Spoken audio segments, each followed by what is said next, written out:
Hello, it's Saturday the 25th of June and welcome to the Big Magazine from Big News. I'm Lee Bannister and as ever I'm here with you for our weekend look around the area to see what's going on. So whether you're in Birmingham, Solihull, the Black Country, this is your Big Magazine.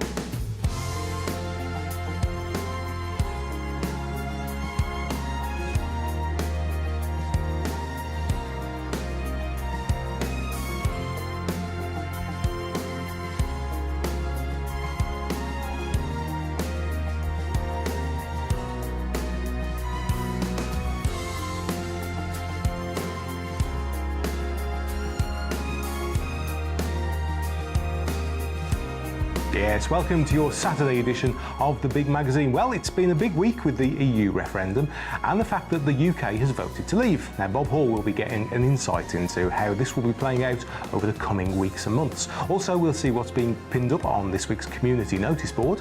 Des and Gary will tell us what's on for Saturday. Carl Jones will take a look into the world of the silver screen. Tom Wilkinson from Doorstep History will look back through the years. Johnny Doom will drop in with his music news. Thomas Russell will open up his book of the week. Then we'll have a look in the postbag too. So that's all coming up within the pages of Saturday's Big Magazine.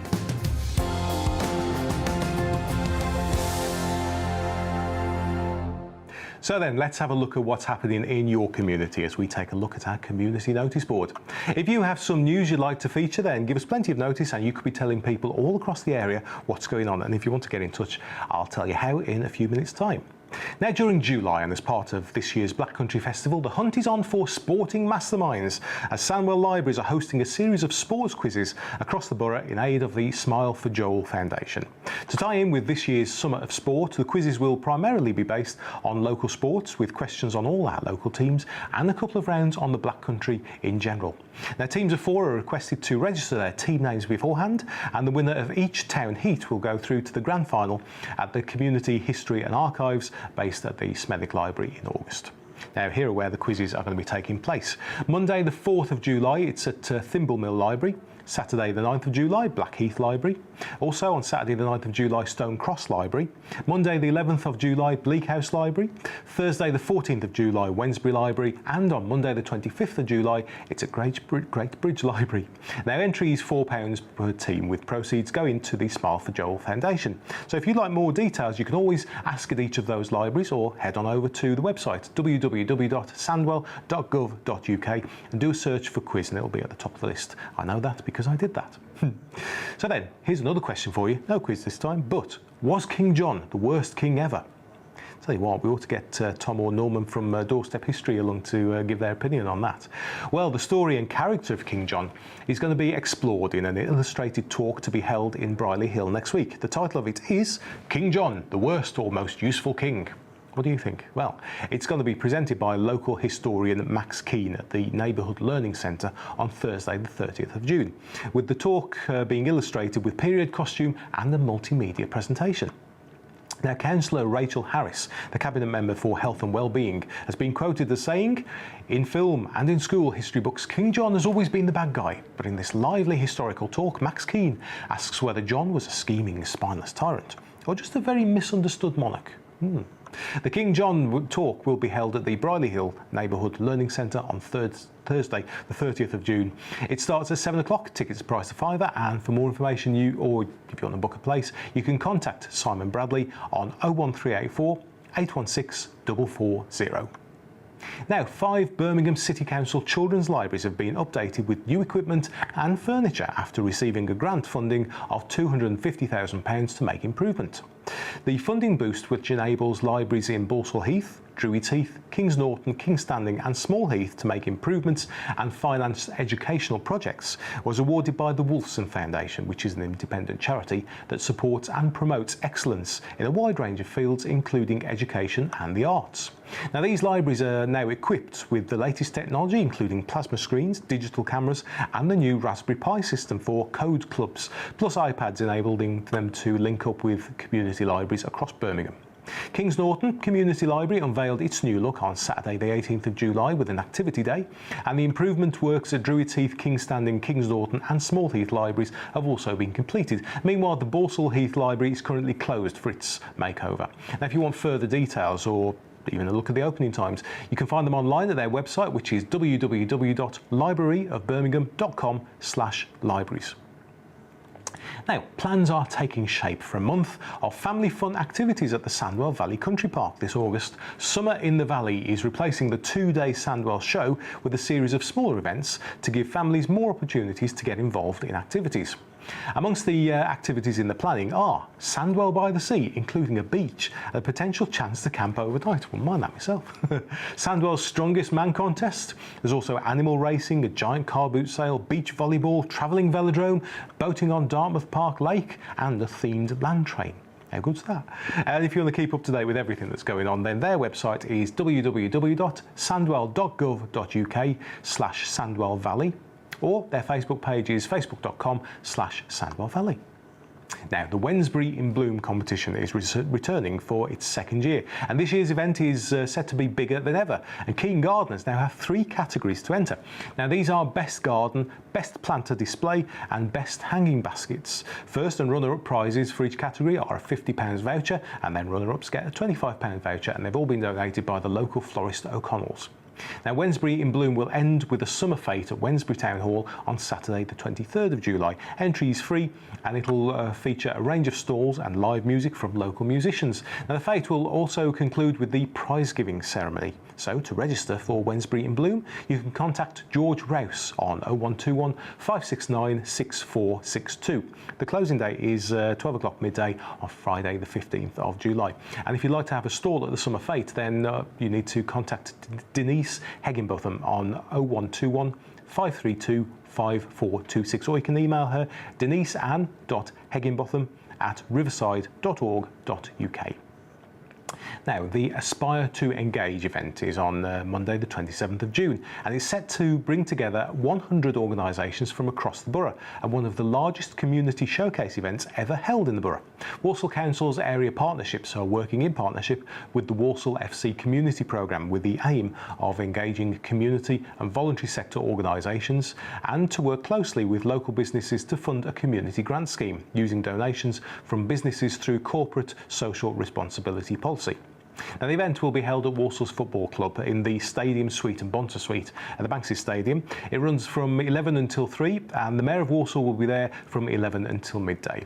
Now, as well as local community and voluntary organisations showcasing their work, visitors will also be able to network with representatives from organisations while helping to raise money through a £1 entrance fee, which includes a raffle ticket to a host of great prizes.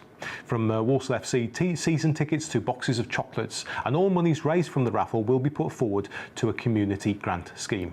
Now, helping on the day will be staff from Barclays who volunteered to help and who will match fund every pound made up to the value of £5,000, which means if there are 5,000 raffle tickets sold, then £10,000 goes towards the fund for the community grant scheme.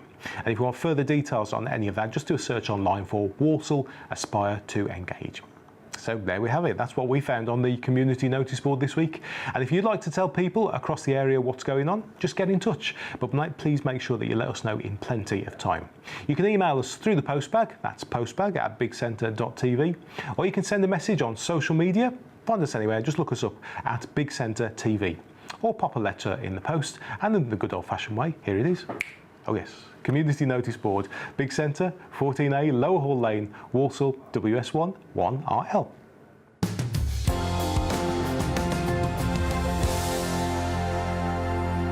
And of course, we'll have more for you at the same time next week. Okay, now it's time for this week's Charity Focus. And as I said, if you know of a local charity or a good cause that will benefit from some good local exposure on the telly, then please do get in touch and I'll tell you how later on in the show. Here's Taffy. With eye operations, people can see. With limb operations and fitting, they can walk. With aids, they are able to hear. But with cleft operations, the children can rightfully take their place in society.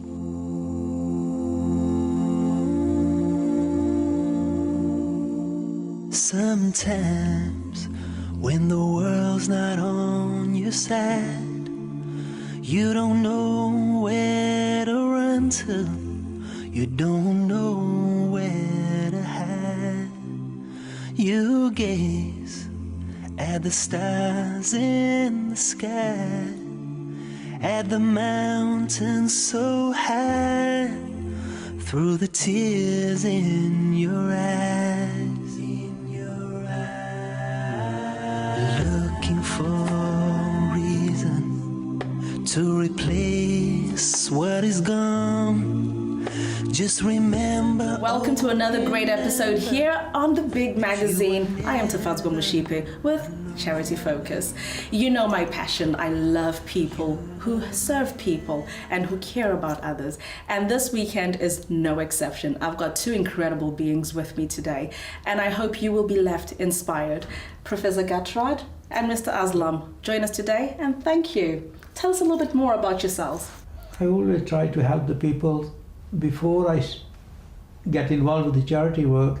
And locally, in that time in 1960, when the people start coming from particularly India, Bangladesh or Pakistan, they had language problems. And I wasn't familiar with English myself, but I tried to go into night school once in a week, just pick the language, not the qualification or education. And I always help the people to go to the doctors, go to the solicitors, go to the Warsaw Council. Anybody's asked me anytime, during the day or night, I always try to help the people. I came from Malawi many, many years ago now, 1964. And I did my medical studies in Leeds and qualified in 1971 and subsequently became a pediatrician. And I've been in the health service for 45 years. And 35 years as a consultant. When someone wants to start a charity, how do they do it? And just briefly, just give them a direction as to what constraints they may come across. I think initially you should perhaps look at some opportunities that arise and see what is being done. I don't think you can just go into a charity. I think you've got to be made that sort of a person, I suppose. And as we were talking about families, you've got to have support from your family, because you're going to be away for a long time, many times, be it fundraising or be it actually sleeping rough. Or alternately, you've also got to have a little bit of money yourself to be able to travel. You have to have a focus to say, well, you don't want to use up a lot of money you raise in overheads, because otherwise, you'll become like any of the, shall we say, big charities, where 20, 30, 40% of the money goes into overheads. Ours, less than 1%, if that. So I think those are important things. And as far as setting up a charity is concerned, obviously you have to be inspired, I suppose, and different people have got different inspirations. You may have role models. You might have had life experiences, and I've had one particular life experience that has actually perhaps put me towards doing this sort of work.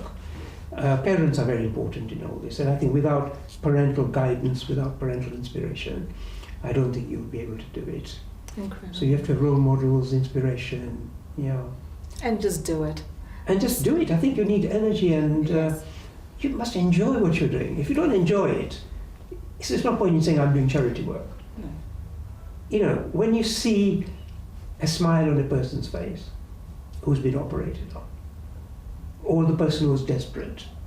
And I don't always believe that it's just food that you need to give. You can improve people's lives by giving them clean water on a much more permanent basis, rather than just giving them food for the time, or giving them education. We've got some vocational training that we carry out. Our focus has been, Mr. Aslam does the humanitarian side of things, and he travels, and he's traveled 70 times in the last 25, 30 years. Mine is setting up medical projects. And, again, I look at it in a unit sort of way. Cataracts, £30 each. How much money would you like to give? 10? Okay, that's £300. So that way, I think people can relate to that sort of thinking, rather than saying, can you give me some money for some poor people? People don't relate to that very easily. So we've got many, many projects that are unitized. It's easier to raise money. More importantly, when we come back after the project, we actually give them evidence and photos of the people that have been helped. Incredible. Well, that's all the time that we have for you today, and I hope you have been inspired. I would love to invite you again because I think we just touched just a little bit of what you actually do, and I know there's more that you'd love to say. So I hope you can come back to the show and tell us a little bit more about how Midland International Aid is helping the community. Thank you, and join us again next weekend. Thanks, Taffy. So if you'd like to be part of our charity focus and get some free publicity for a local charity or a good cause, just put them in touch with us. Stay tuned for the details a little later. Still to come after the break, Des and Gary's What's On for Saturday. Then Carl will be here from the big picture with a look at this week's film news. I'll see you in a few minutes.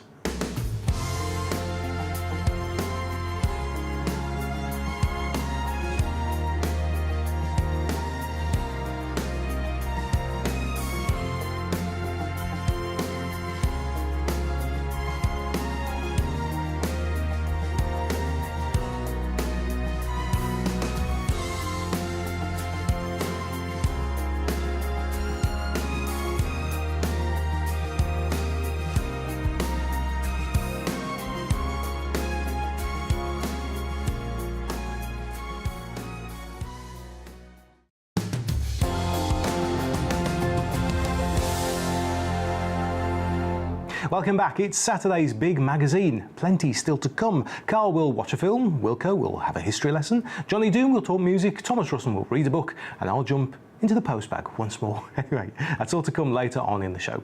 But first, here's Des and Gary with a look at what's on for Saturday.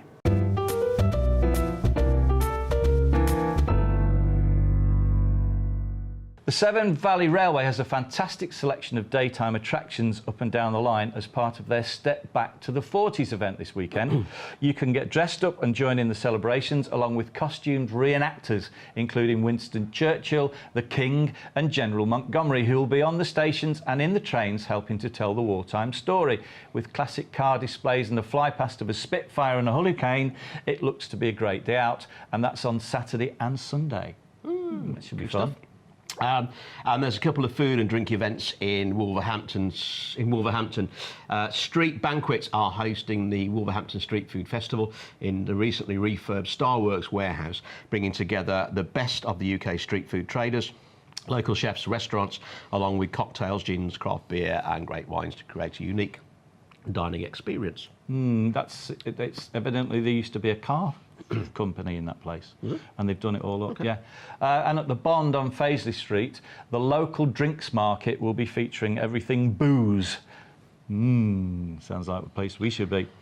From blind tastings, cocktails and canapes, fish and chips from the English Indian. That's yeah, they do it with like Curry sauce. Oh, yeah. Easy. Okay, yeah. Local beers and cordials and Shakespeare gin made from their Tudor Garden botanicals. Okay. Wonderful. That sounds pretty good, actually.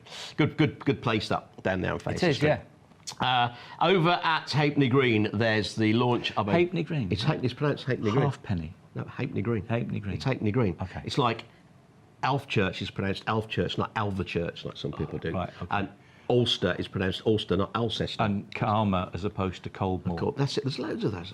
Okay. So over at Halfpenny Green, there's the launch of a brand new antique and vintage centre, also including a record store, home interiors, over 30 dealers under one roof. Oh, sorry. Yeah. And also just down the road, there's the vineyard and the small airport. It's a big airport.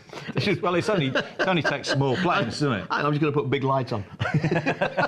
Plus a small light. Yeah, Have you ever been to the vineyard? No. It's supposed to be fantastic, and the wines that they make there are stunning.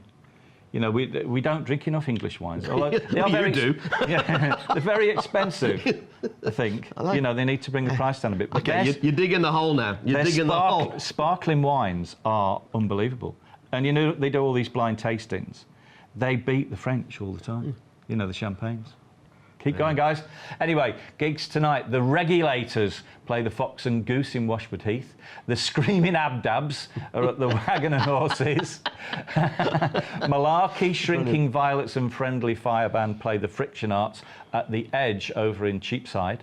Mama Roos hosts its monthly showcase with music from the Swamp Meat Family Band, Fire and Burlesque from Danny DeMilo and the L'Amour Dancers.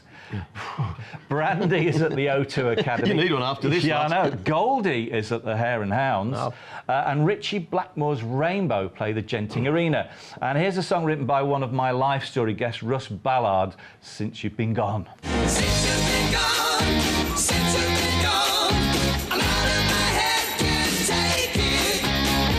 Could I be wrong? But since you've been gone, you get the spell so breaking. Whoa, whoa, whoa. Since you've been gone, so in the night I stand beneath the backstreet light. I read the words that you sent to me. I could take the afternoon, the nighttime comes around too soon. You can't know what you mean to me. Your poison letter, your telegram, just goes to show you don't give a damn. Since you've been gone, since you've been gone, I'm out of my head, can't take it. Could I be wrong? But since you've been gone, you get the spell so breaking.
Now, do you like to indulge in a good film? I always ask you that question, don't I? Well, you know, you're in good company because Carl Jones is just over there from our movie magazine show, The Big Picture. Carl. Thanks very much, Lee. Well, it's time now for us to take a look at some of the highlights at our local cinemas right now. And regardless of the result of the EU referendum on Thursday, it was always going to be Independence Day in the British movie world this week. And that's because 20 years after Will Smith was catapulted to superstardom, really, in one of the best ever alien invasion movies for my money, this eagerly awaited sequel has crash-landed in the big centre region. And in Independence Day Resurgence, the main man is missing. Reportedly, if you believe the gossip, because he wanted the small matter of $50 million to appear in 2 sequels. But there are lots of other familiar faces from that 1996 movie who are back, including Jeff Goldblum and Bill Pullman.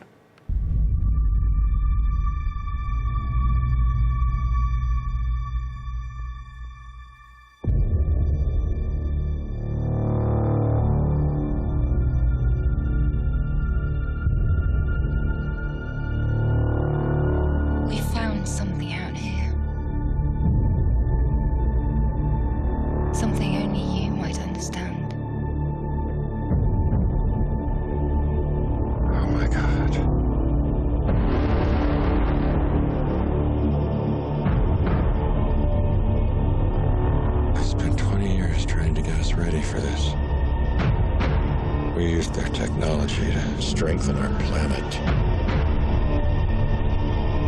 But it won't be enough. I see them in my dreams. They're coming back. Today you will once again be fighting for our freedom. Not from tyranny, oppression, or persecution, but from annihilation.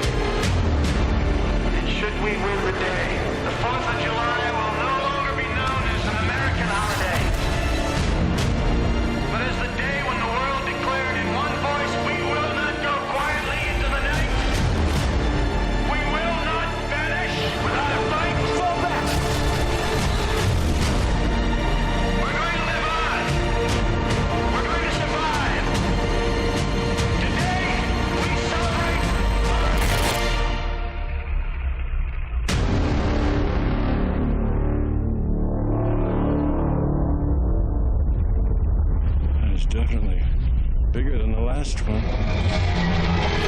Well, it's been nearly a year in the making, this film, with a budget of some $200 million, and that's even without Will Smith's demands. Independence Day resurgence is now showing everywhere. I've got a funny feeling it might just be at the top of the box office charts next week, even though, for my money, it lacks the charm of the original. Now, another new film which is bound to pack in the punters is called The Secret Life of Pets. This is animated animal chaos from the makers of Despicable Me. And at the heart of this story is a battle of one-upmanship and superiority between a terrier called Max and a mongrel named Duke.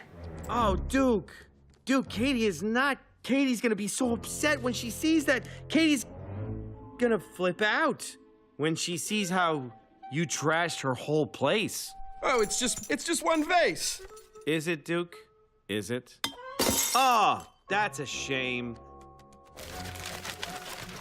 What are you doing? Whoa, what am I doing? Oh, nothing. I'm a cute little doggy. Katie knows I wouldn't do anything like this. Oh, no. Whoa. Ah! This could only be the work of a dangerous stray who hasn't laid down a foundation of trust. You're the new dog. And hey, Duke, what'd you go and do this for? What, bite me? Rip my face off? Perfect. Wait till Katie finds out. Oh, Katie, thank goodness you're here. I tried to stop him, but he's crazy. Now sit. Well, there's echoes of Toy Story in this tale, I thought, which imagines what really goes on in the animal world when the humans turn their backs, and it suggests that their fun really begins whenever we go off to work or to school. It's not as original or as witty, to be honest, as those Toy Story films, but you can't deny there is an infectious sort of gentle charm which will appeal to a very wide family audience. I'm a big animal lover, so for me, I was pretty much sold. There's many more pluses than minuses, I think, in this one. Thanks, Carl. And as he said, of course, there'll be more from Carl on The Big Picture Friday nights at 10, but if you want to catch up again with this week's episode, just tune in tomorrow night at 9. Time for a break now. When we come back, Tom Wilkinson will be here with his history lesson. Johnny Doom from Amped will let us into his world of music. Thomas Russon will take a look at a book, and he'll tell us what he thinks then. And I'll be delving into the Big Centre postbag once more. See you in a few minutes.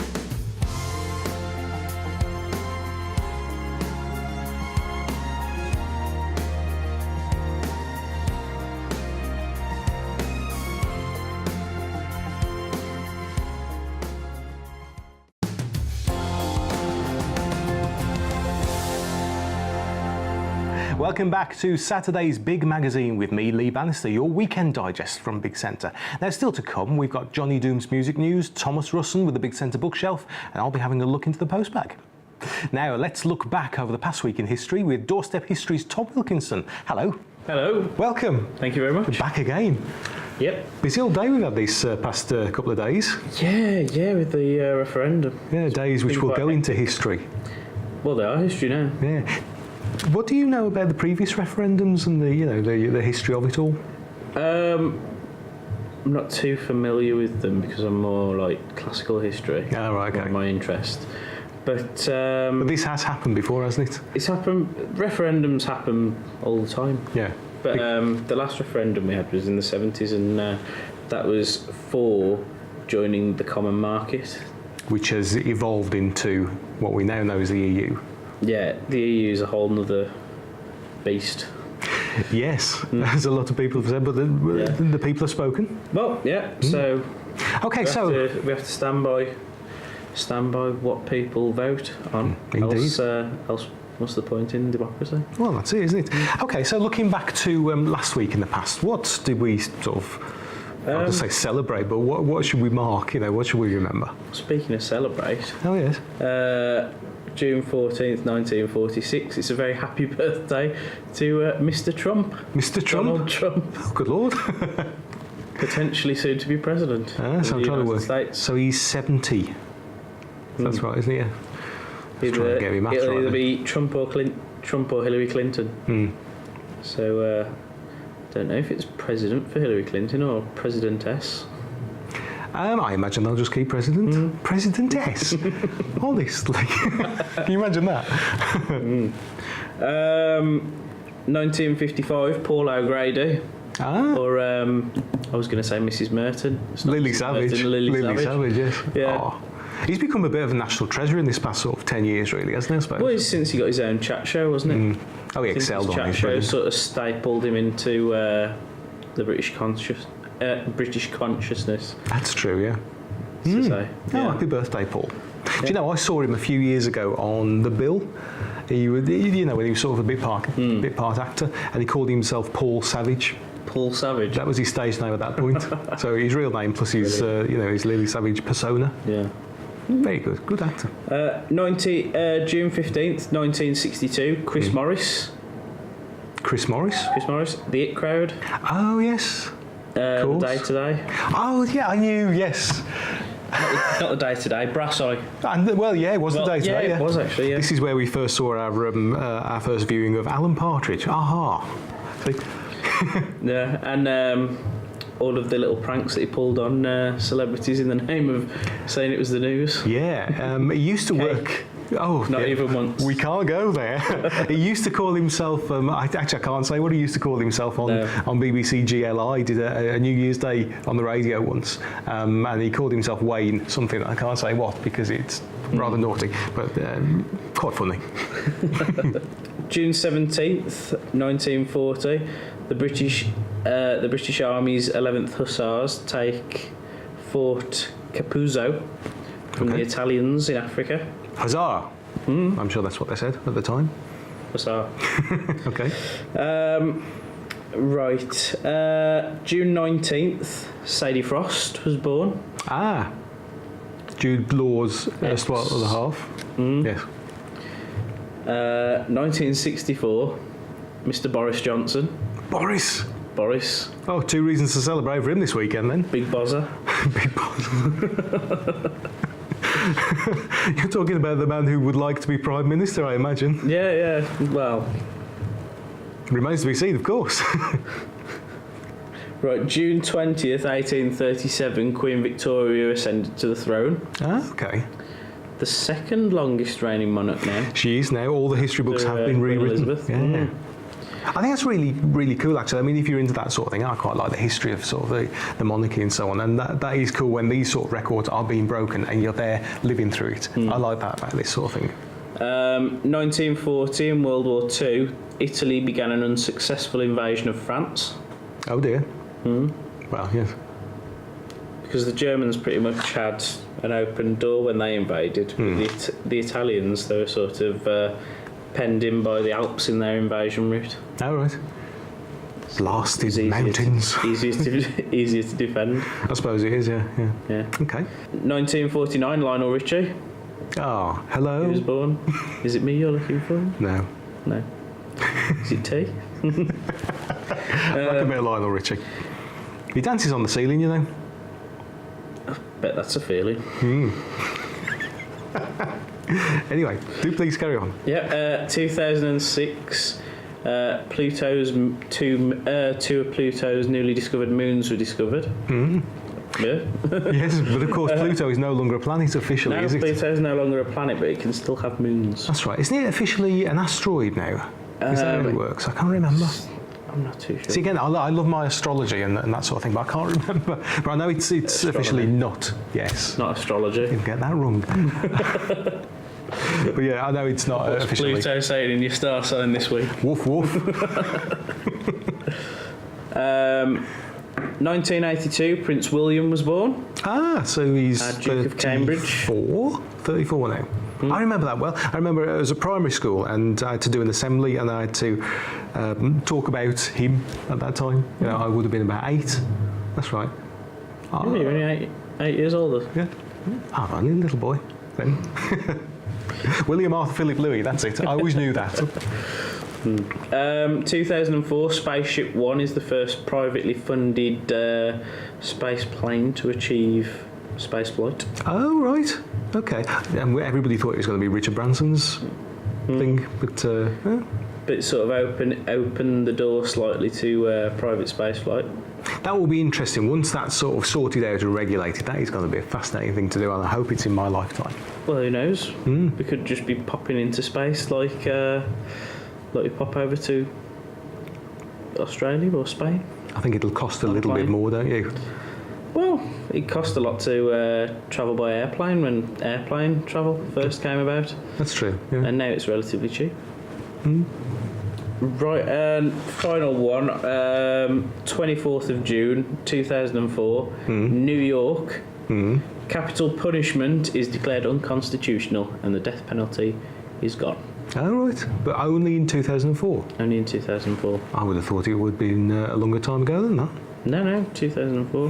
There's still a lot of states in America, well, still a few states in America that still have the death penalty. Of course they do, yeah. Okay. 24th of June also is my brother's birthday, so happy birthday, Paul. Oh, and one last one, 26th of June. Oh, yes. It's my birthday. Is it? Happy birthday to you. Thank you. And on that note, you're going to come back and see us again next week? Oh, of course. Okay. I'll say no to you. See you. Oh, thank you. Any noise. Right.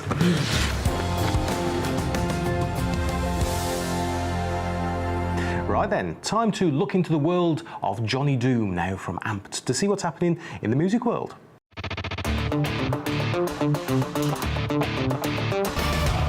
Right, it's me, Johnny Doom, from your weekly rock show, Amped, which you can see Wednesdays, 10 p.m, Fridays, 11:30, and Saturdays, 10 p.m. on Big Centre TV. Here's the pick of my gigs. Go and see Seal in some beautiful surroundings, 30th of June, that's at the Symphony Hall. You can't help have a party with Lionel Richie, that's 7th of July at the Barclaycard Arena. And TerrorVision, yeah, the Rockers are back. That's 22nd of July at the Copper Rooms at Warwick Students' Union. You might remember this. This is TerrorVision right now with Tequila. Tequila, it makes me happy. Oh, come tequila, it feels fine. Come tequila when the doors are opened, and come tequila when the calling's time.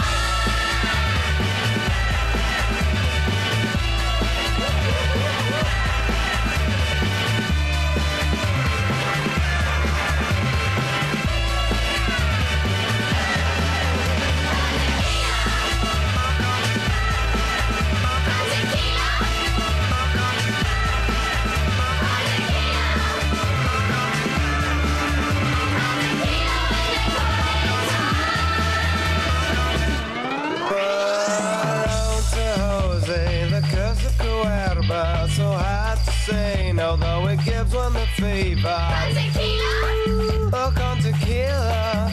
Con tequila. Oh, con tequila. 'Cause I've seen the sunrise and margarita that break your heart in the desert heat. Con tequila. Oh, con tequila. Con tequila. They make me feel it. Tell you you're sober.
And thanks to Johnny Doom there. As he said, he'll be back with Amped on Wednesday nights at 10.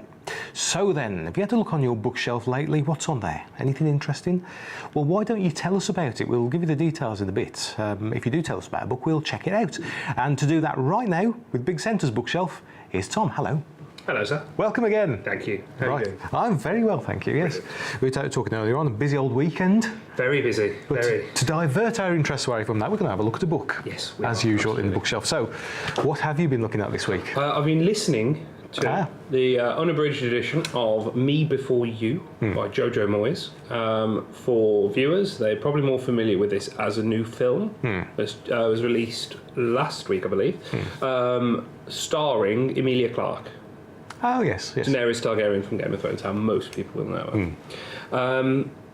It's unconventional romance. Unconventional in the sense of the main love interest, a guy called Alex, is actually a quadriplegic. Okay. And the Emilia Clarke's character is employed, Louisa, is employed to be his carer and companion. Because he's very, very depressed, as he would be. He's gone from living a lifestyle of very, very active, sort of thrill-seeking lifestyle, and he's involved in a motorcycle accident, which he is involved in the accident. A motorcycle hits him, and he's badly, badly wounded, left quadriplegic. Okay, so it's the story of how he continues through his life. Is that the idea? Louisa, trying to avoid spoilers as always. Louisa encounters Alex 2 years after his accident, so he has had time to not come to terms with, certainly not accept his condition. In very brief, he has no sensation below his mid-chest, and he has limited use in his hands, but he can't move his arms at all. Oh, right, okay. So he's not in a good way, the poor chap. Is this based in fact in any way, do you know? Jojo Moyes has clearly done a lot of research into how quadriplegics feel, treatment, and such like that, but everything that happens serves the purpose of the plot, which, first negative, it's quite heavy-handed, and it has a very strong, very strong message of, things will be better, things will get better, and it don't get me wrong, it's a romance, and it serves it very well that way, and Alex, I really like as a character. He's really deep. He's clearly kind of a broken man. As you'd expect, a person in that position is very deeply depressed most of the time. I do have a bit of a problem with Louisa, the main character, in that she swings wildly sometimes from being very, very sensible, very, very together, to being almost forcibly short-sighted. Oh. Almost. So she's very rational, very sensible.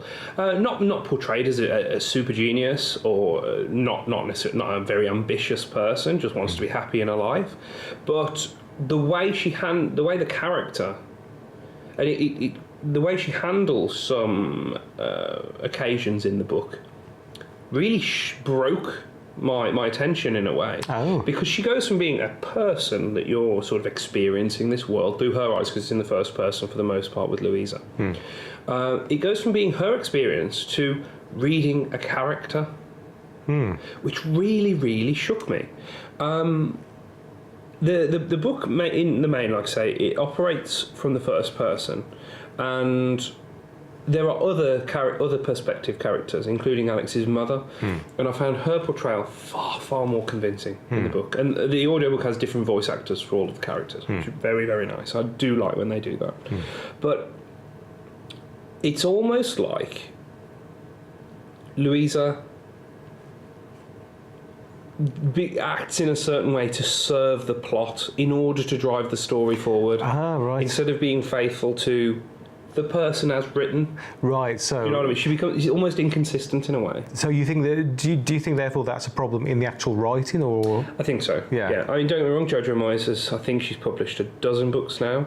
But sort of similar romantic themes for the most part.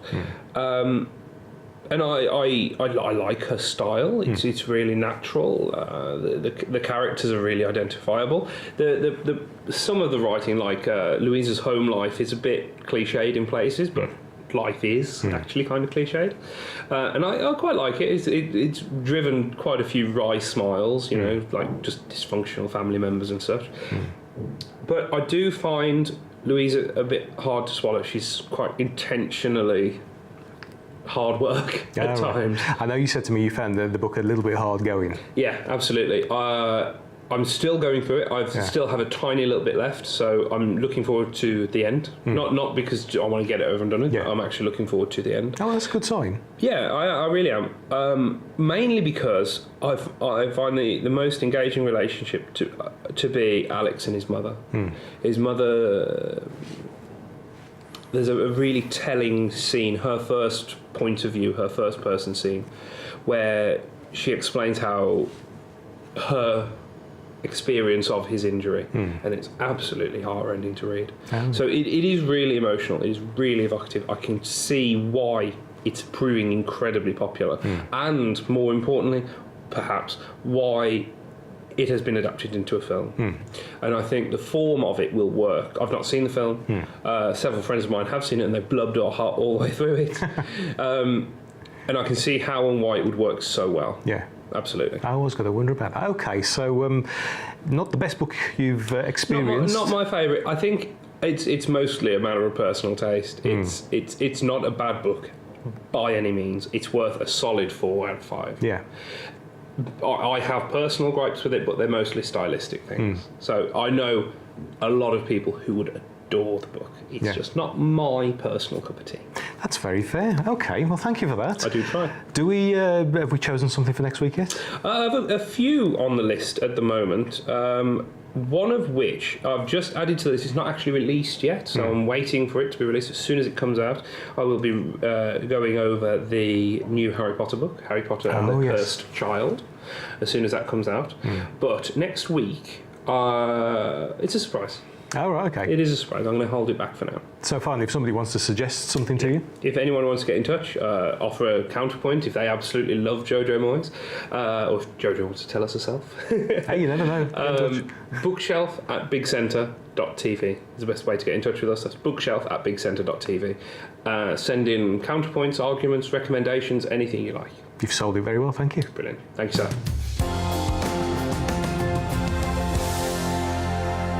And there you have it. Let's close the pages of the Big Magazine for Saturday. And remember, you can catch the Big Magazine from Big News on Saturdays at 10 a.m. and 6 p.m. And then we're going to be back with more tomorrow, Sunday, also at 10 a.m. and 6 p.m. Hope you can join us then. So from the whole team here, thank you for watching. I'll see you later. Try a bit.